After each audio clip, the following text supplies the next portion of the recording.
Hey, it's Michael J. About a year ago, I went to the Stanford Theater just to see the theater, but they were showing a Mae West movie, and it reintroduced me to Mae West and reinterested me in Mae West. And so for the past year, I've been going back through the Mae West movies, and she really was this great pioneer of the movies because she was a female who wrote and directed and produced and starred in all of her projects. And even when somebody else was writing, she would come in and redo the dialogue to suit her. So we get some of the most quotable lines from movies because of Mae West.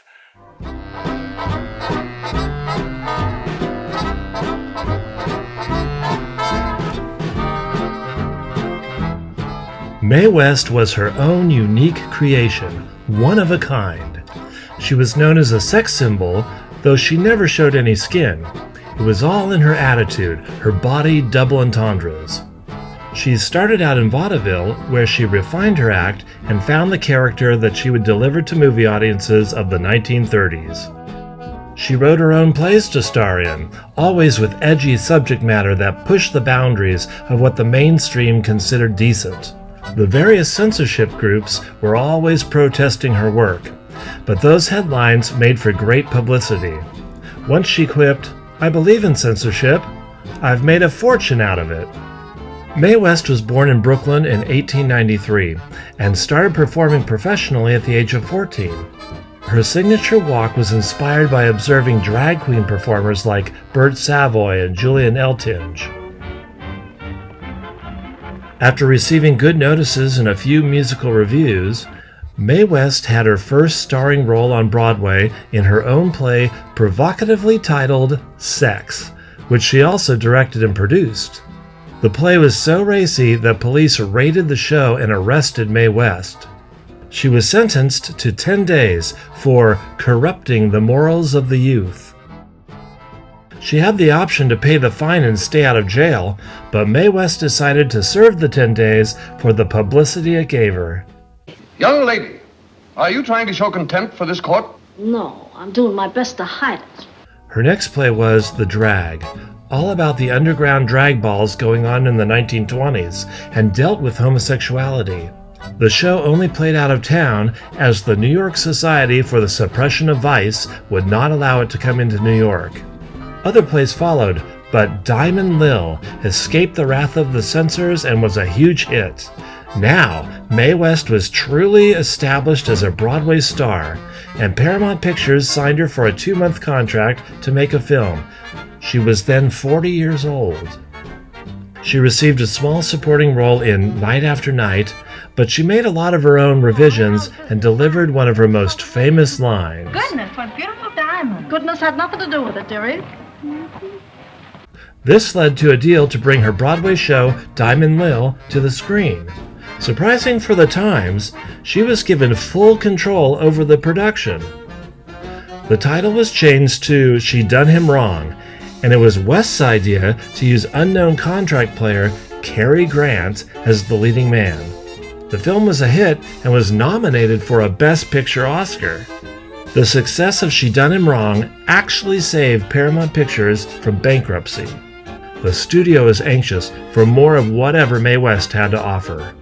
For the rest of the Depression years and into the 1940s, Mae West was a distinctive voice and character of the movies and on radio. By 1935, she was also the highest paid woman in Hollywood. However, once the production code took over Hollywood in 1934, Mae West's suggestive brand of humor was always under scrutiny and hampered her ability to give audiences what had made her a star in the first place. Here's a montage of some of her best moments. When I'm good, I'm very good. But when I'm bad, I'm better. I am delighted. I have heard so much about you. Yeah, but you can't prove it. I see a man in your life. What, only one? Haven't you ever met a man that can make you happy? Sure. Lots of times. Take care of these men. Yes, give them all my address. Well, Your bath is ready, Miss Lou. You take it. I'm indisposed. The men of my country go wild about women with yellow hair. I'm glad you told me, because I want to keep straight on my geography. Well, I wish you'd forget your principles, Ruby. I must have you. Your golden hair, your fascinating eyes and alluring smile and lovely arms, your form divine. Wait a minute. Is this a proposal or you taking inventory? Well, it's better to be looked over than overlooked. I had a shoot a lion once. Really? Was he mad? Well, he wasn't exactly pleased about it. I changed my mind. Yeah, does it work any better? Oh, well, I'm caught between two evils. I generally like to take the one I never tried. What kind of husband does you think I should get? I should take a single man, leave the husbands alone. Well, I can always tell a lady when I see one. Yeah, what do you tell them? Aren't you forgetting that you're married? I'm doing my best. What's the good of resisting temptation?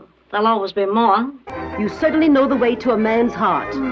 Funny, too, because I don't know how to cook. Do I bother you if I look over your shoulder? No, do I bother you? I'll never forget you. No one ever does. You know I've been mad about you from the first time I laid eyes on you. Well, you're my whole world. What do you want to do, drive me to a madhouse? No, I'll call you a taxi. Great town, St. Louis. You were born there? Yes. What part? Why, all of me. What'd you do? Get your hair cut or have your ears moved down? I wonder what kind of a woman you really are. Too bad, but I can't give out samples. Why don't you come up sometime, see me? You were wonderful tonight. I'm always wonderful at night. And that's just a taste. Isn't she great? Thanks for watching.